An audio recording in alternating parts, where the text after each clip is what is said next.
Hello YouTube. Happy Wednesday.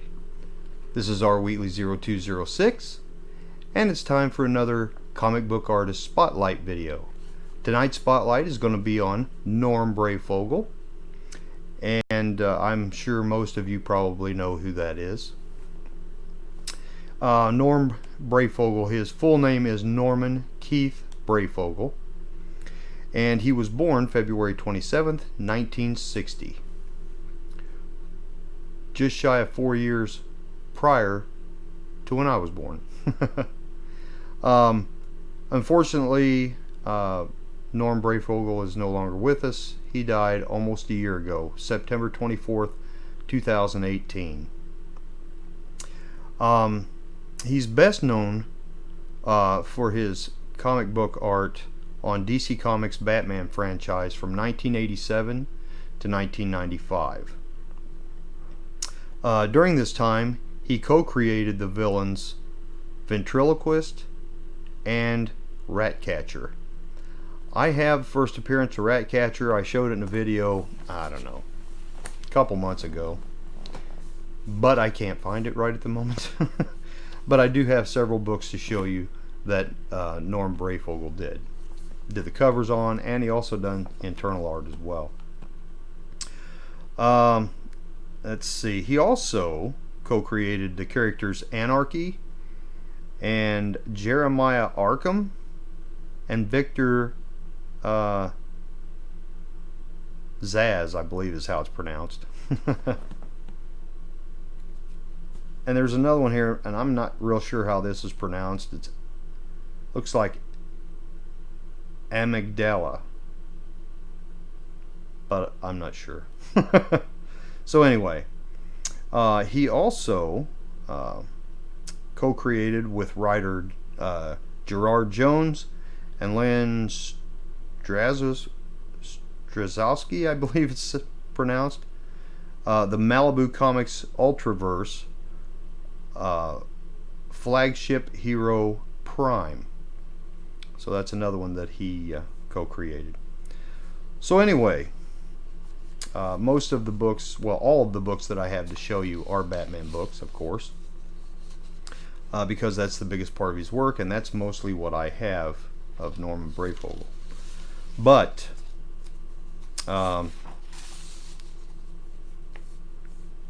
let's see. Oh, I know what I was going to tell you. Lost track here for a minute.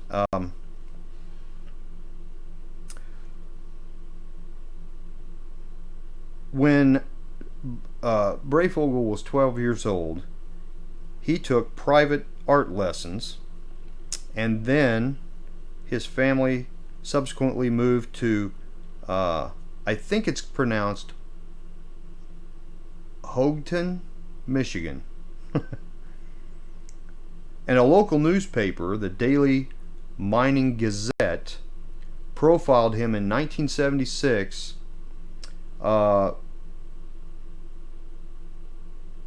for being a near master cartoonist at age 16. So this was before he actually got his start in comic books. While in high school, he produced Tech Team, a comic commissioned by the local Michigan Technology University in 1977. He submitted a design for Robin's costume, which was published in Batman Family number 13. So that's some work he did actually before he really got into comics. Breyfogle also attended Northern Michigan University, studied painting and illustration while working as an illustrator for the local magazine and graphic company. In 1980, he illustrated a book titled Bunyan, Lore's Logan Hero, published by Book Concern. Never heard of them. Well, that's nice. Sorry about that. He moved to California in 1982. He worked as a draftsman and later as a technical illustrator, designing the Space Shuttle Training Manual for the United Space Boosters. So that's some early work that he did before he got into comic books. Now, his early comic book work, in 1984, he penciled a 6-page story for DC Comics' New Talent Showcase. Mike Frederick, president of Star Reach, a talent representative agency, saw Breyfogle's work hanging at the 1985 San Diego Comic-Con at their art show, and began representing him. This was followed by several issues of First Comics American Flag, penciling and backup story titles Bob Violence in 1985. During this time, he drew for Tales of Terror, a horror anthology published by Eclipse Comics. Following that, Breyfogle wrote, illustrated, and lettered a Captain America story in Marvel Fanfare number 29 in November of 1986. He then drew Whisper for First Comics in 1986-1987. His first monthly book before landing on Detective Comics starring Batman, published by DC Comics. So anyway, like I said, I've got several books here to show you. So that's a little bit of his background. So basically from the mid-80s to the mid-90s, he mostly worked on Batman. But he did do some stuff later on. So his later works, like in 2000, Breyfogle drew the Elseworlds 3-issue miniseries Flashpoint. In 2001, DC offered him the job of penciling the Spectre monthly, which he drew for 1 year. He spent 2003 penciling and inking the title Black Tide, published by Angel Gate Press. In 2004, he began work on an illustrated children's book for the Society of St. John Monastery. Finished many commissions for fans, put together a couple of printed sketchbooks, showcased his work, and continued writing his novel, getting halfway done, finished through chapter 6. He wrote over 40 poems and over 1,300, I think it's pronounced haikus, I guess, in a 5-month marathon, and a number of short stories. So that's some stuff he did basically after he done the Batman runs, and so this was in the early 2000s.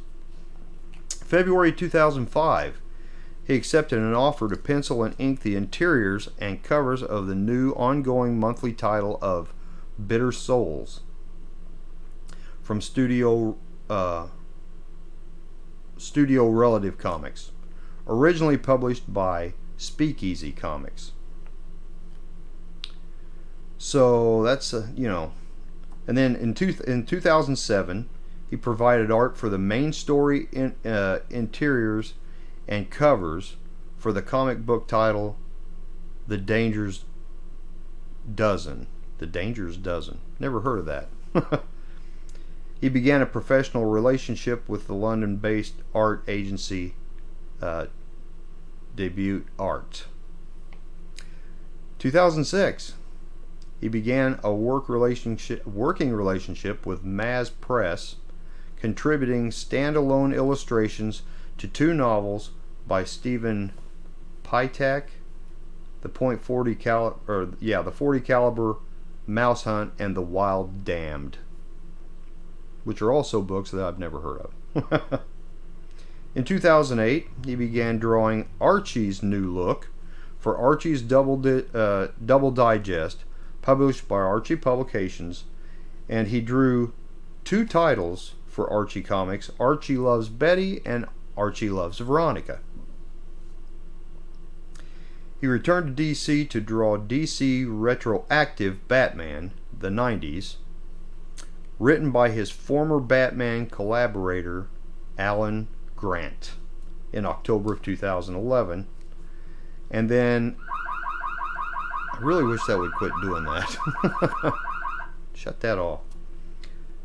And then Breyfogle contributed art to DC's Batman Beyond Unlimited digital comic series from 2012 to 2013, later printed as an 18-issue series. 2015, DC published Legends of the Dark Knight, Norm Breyfogle Volume 1, a hardcover collection of Breyfogle's early Batman stories. A second volume was released in late 2018. And like I said earlier, September 24th, 2018, Breyfogle passed away. I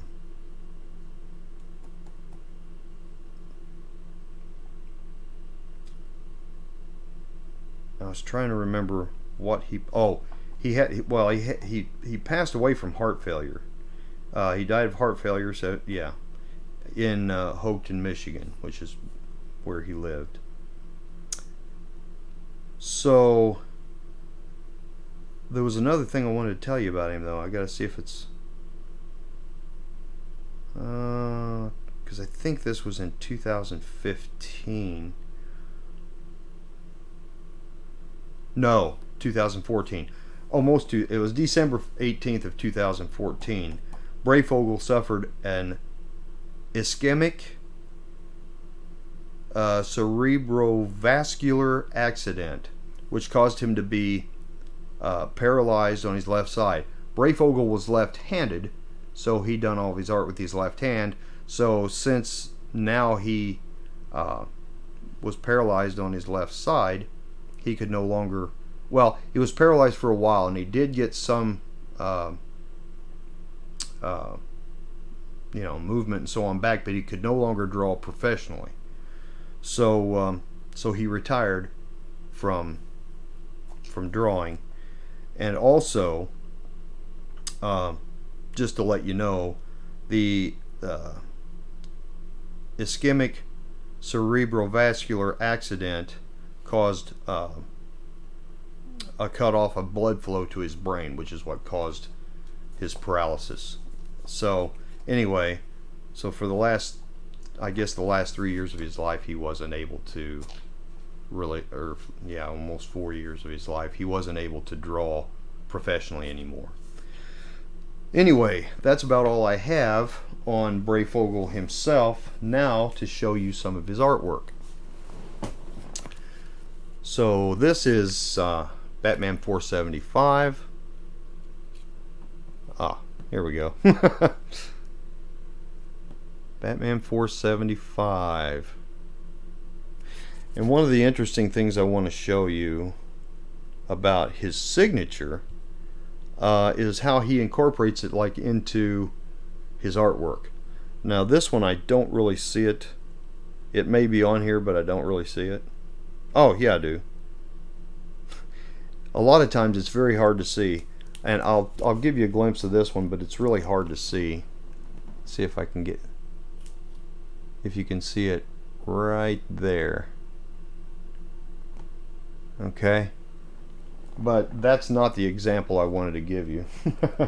What I wanted to show you was, well, I'll show you when I get to it. So anyway, here is Batman 465.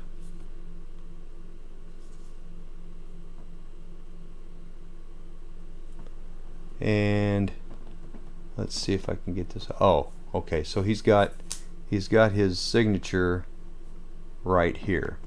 So that gives you a good example of what his signature looks like. Okay. This is Batman 463. Back up here so you can see the whole thing.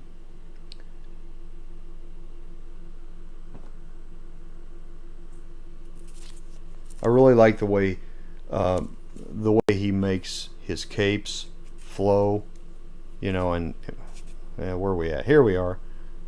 The way he makes the cape flow back, and to me it's kind of reminiscent, and even the muscular detail is kind of reminiscent of Neil Adams to a certain extent, and somewhat of Jim Aparo as well. I do not see his... Oh, this is kind of a decent example. There's his signature in the creases of the cape. I don't know, well, if I can get the glare off of it, it would help. Ah, come on, focus. There we go.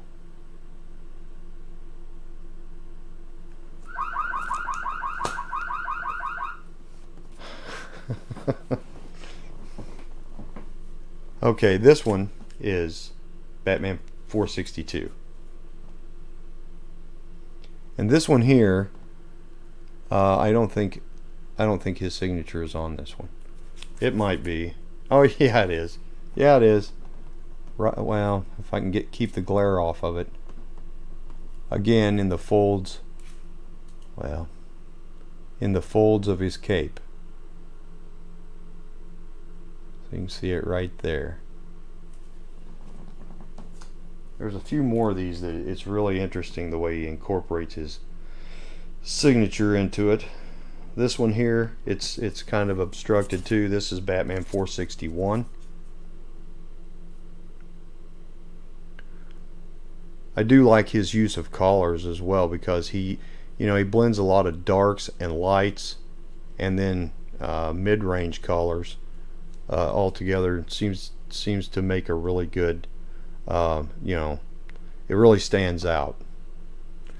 But on this one, his signature is right there.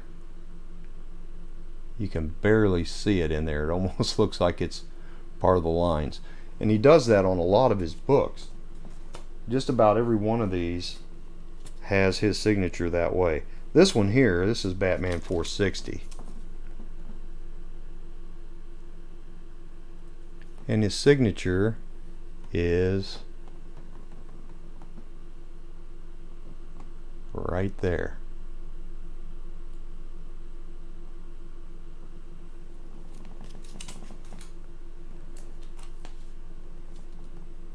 Batman 458. Get back here again. And his signature is right here.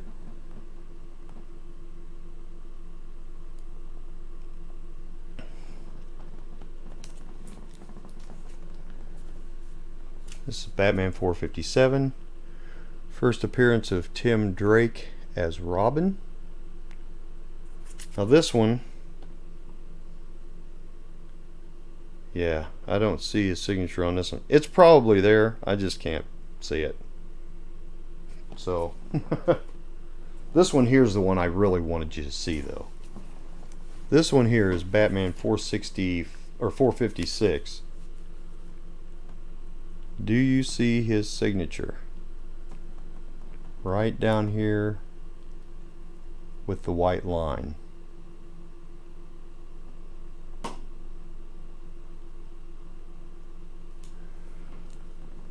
So his signature is very obscure. It can be hard to find if you don't know what you're looking for.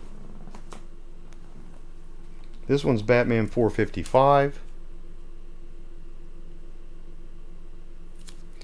And this one, this is another one where he's got his signature like in the folds. At least that one kind of sticks out a little bit where you can see it. There we go.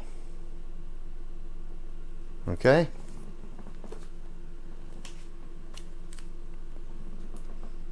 And Batman 451.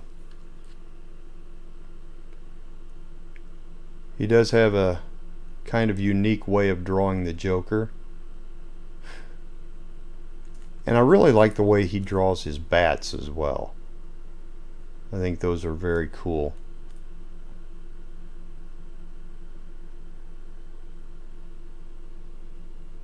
Alright, now this one here, okay, and there's his signature down at the bottom in the folds of Joker's coat.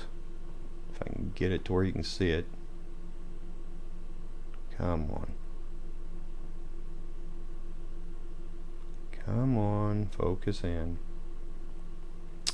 Well, it's not want to cooperate with me right now, so There we go. That's better. There you can see it a little bit. So anyway, so that's the books I have to show. I mean, I've got several more Breyfogle books. Because Kurt actually got me one with his signature on it a while back, and but I didn't pull that one out. And this video is getting fairly long, and I probably ought to get off of here now. Anyway, I hope you enjoyed this video, and I'm having a little trouble with my computer tonight. It keeps coming up with an alert for CPU temperature, so I had to turn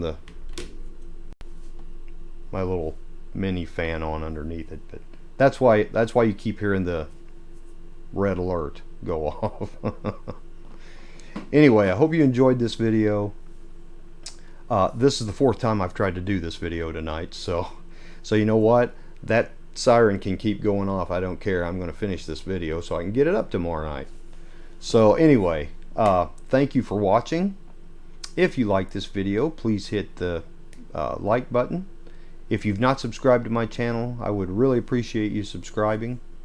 And if you have any further comments on Norman Breyfogle, or if you have anybody that you want to see a video on as far as comic book artists, I was also talking about doing comic book writers as well, so I may start doing a series on those as well. It just depends on what kind of time I have.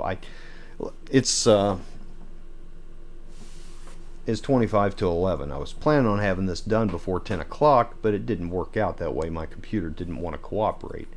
So anyway, I wanted to get this done so I can get it up tomorrow night, because I'm going to be late getting home tomorrow night, which when you see this, it'll be tonight, because I have to interview somebody at work for a position, and so it's probably going to be close to 6 o'clock before I get home, and then hopefully I'll have time to get this uploaded quickly after I get home, and because I don't want to miss getting it up on Wednesdays, because that's when I told you guys I'd have them up. So anyway, thank you very much for watching. Please leave any comments you might have, if there's anything that I didn't mention on this video that maybe you have insight on. Please leave it in the comments, and I encourage other people that watch these videos to check out the comments below, because I do occasionally get some really good feedback and some information that I didn't know, or wasn't aware of, to share when I made the video in the first place. So please check those things out if you're interested in the artist that I'm talking about and so on. And so everybody have a great week. I'm going to get off here now. Take care, and we'll see you all next video.